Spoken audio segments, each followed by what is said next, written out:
राधे राधे दोस्तों, आप सभी को गंगा दशहरा की ढेरों शुभकामनाएं। गंगा दशहरा ज्येष्ठ महीने की शुक्ल पक्ष की 10वीं तिथि को मनाया जाता है, यानी एकादशी के एक दिन पहले जो गंगा दशहरा है वो मनाया जाता है और बहुत ही ज्यादा शुभ होता है गंगा दशहरा की पूजा करना।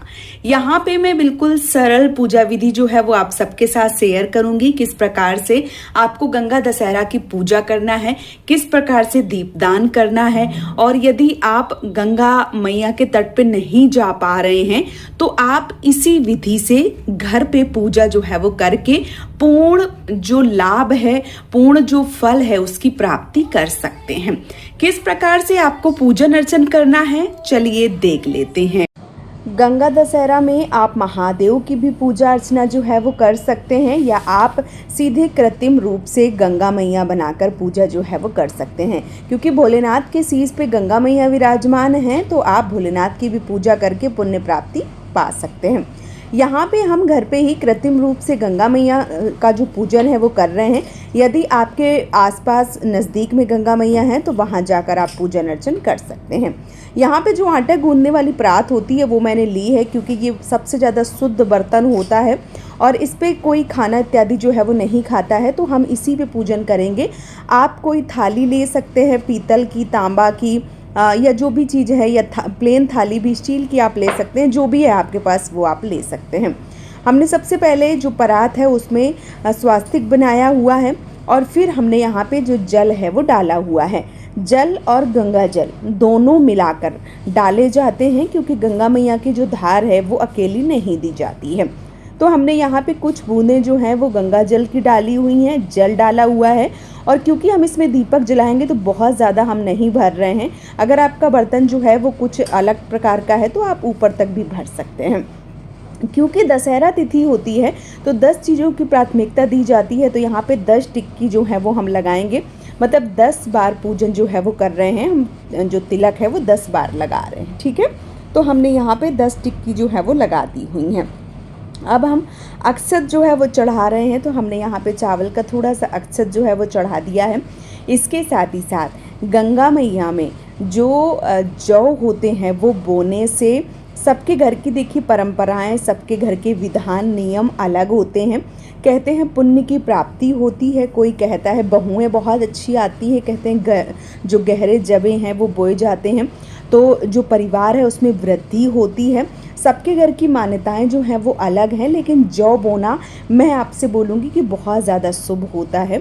तो आप गंगा मैया में जौ जो है वो ज़रूर बोएं। तो यहाँ पे हमने गंगा मैया में थोड़े से जो जौ हैं वो बो दिए हैं, क्योंकि भाव से ही भगवान है और भाव से ही सब कुछ है। तो मैंने इस पात्र को बिल्कुल पूर्ण गंगा मैया समझा है और हम यहाँ पे संपूर्ण पूजा उसी प्रकार से कर रहे हैं जैसे हम गंगा के तट पर कर रहे हों। तो हमने यहाँ पे जौ जो हैं वो भी बो दिए हैं।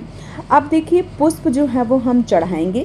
तो जो भी गर्मी का सीज़न है, पुष्प मिलना बहुत मुश्किल हो रहा है, लेकिन जो भी आपको पुष्प मिल जाते हैं, आपको गुलाब के या गेंदा के जो भी मिल जाते हैं वो आप इस प्रकार से ज़रूर चढ़ाइए। ठीक है, तो मैंने जो भी मुझे मिल गए हैं वो मैंने यहाँ पे जो पुष्प हैं वो डाल दिए हैं।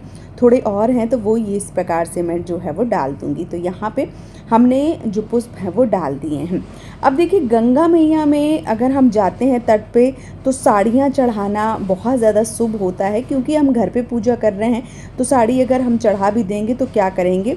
तो इसलिए हम यहाँ पे एक कलावा रूपी वस्त्र जो है वो समर्पित कर रहे हैं गंगा मैया को। वस्त्र स्वरूप हम यही कलावा मौली जो है वो समर्पित कर देंगे। तो इस प्रकार से मैंने यहाँ पे मौली जो है वो समर्पित कर दी है। अब आती है भोग की बात।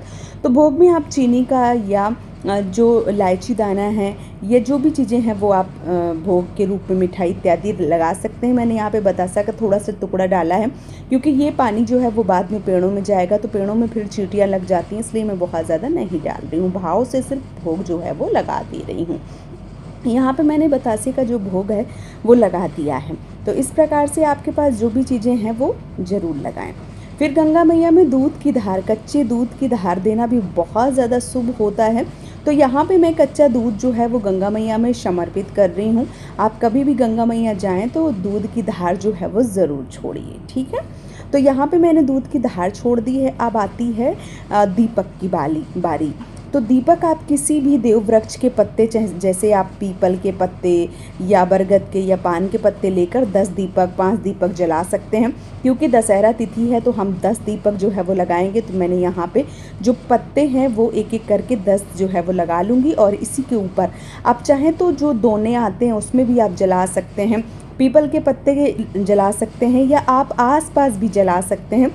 देख लीजिए कैसी सुविधा है आपके पास, उस प्रकार से आप जला सकते हैं। ठीक है, अगर पत्तों के आपको दोने बनाने आते हैं या पत्तों के दीपक बनाने आते हैं तो आप उस प्रकार से भी बना लें, नहीं तो जैसे मैं आप सबको दिखा रही हूँ उस प्रकार से भी आप सिंगल पत्ता रख कर भी आप दीपक जो है वो जला सकते हैं। 10 पत्ते मैंने यहाँ पे जो है वो लगा दिए हैं। अब इनके ऊपर एक एक बाती जो है वो मैंने सबके ऊपर रख दी है और अब हम जो दीपक है वो प्रज्वलित कर दे रहे हैं। तो ये देखिए यहाँ पे दीपक जो है वो प्रज्वलित हो गए हैं। 10 दीपक मैंने लगाए हैं। आप 2, 5, 7 की संख्या में भी लगा सकते हैं, या दशहरा तिथि है तो 10 लगाएं तो बहुत ज़्यादा शुभ है। सबका हम तिलक कर देंगे, सबको अक्षत समर्पित कर देंगे। और इस प्रकार से जो पूजन है वो आपको ज़रूर करना है। थोड़ा सा बचा के करें क्योंकि गर्म होते हैं, दीपक जल रहे होते हैं तो जलने का थोड़ा सा डर रहता है। तो आप देख लीजिए कि आप बहुत ही सही से करें। ठीक है, फिर हमने यहाँ पे जो दीपक है वो जलाने के बाद में अक्षत इत्यादि जो है वो समर्पित कर दिया है। और इसी प्रकार से आपको जो दीपक हैं वो ज़रूर जलाना है। ठीक है, फिर अब हम क्या करेंगे, अब देखिए जो हम पुष्प हैं वो समर्पित कर रहे हैं और कथा सुनते हैं हम यहाँ पे। तो हमने एक जो पुष्प है वो ले लिया है और पुष्प जो है वो लेकर अब हम गंगा दशहरा की जो कथा है वो सुन लेंगे और फिर ये जो पुष्प है ये हम यहीं पे समर्पित कर देंगे। ठीक है, इसके बाद बहुत ही प्रेम पूर्वक हम गंगा मैया की आरती करेंगे। तो इस प्रकार से हमने धूप बत्ती ली हुई है और बहुत ही प्रेम पूर्वक हम गंगा मैया की जो आरती है वो करेंगे। तो इस प्रकार से आप आरती जो है वो ज़रूर करें। ठीक है, तो भाव स्वरूप यदि आप कोई भी पूजा करते हैं तो जहाँ भी पूजा हम करते हैं वो पूजा जो है वो हमारी ज़रूर स्वीकार होती है। हमारे आसपास किसी भी प्रकार का कोई भी गंगा मैया का घाट नहीं है तो मैंने कृत्रिम गंगा जो है वो बनाकर घर पे ही बहुत ही आसानी से पूजा पाठ जो है वो कर लिया है। यदि आप भी मेरी तरीके पूजा करना चाहते हैं तो इस प्रकार से पूजा जो है वो कर लीजिए। ठीक है, अब पूजा में दक्षिणा और श्रृंगार की चीज़ें जो हैं वो ज़रूर चढ़ावें और जो भी चीज़ें हैं वो आप दान में दे सकते हैं, प्रसाद आप खा सकते हैं। दीपक जो है वो शांत होने के बाद में आप मिट्टी में दबा दें और जो पानी है वो आप अपने पेड़ों में डाल दें। इस प्रकार से गंगा दशहरा की बहुत ही सरल पूजा विधि मैंने आप सबके साथ शेयर कर दी है।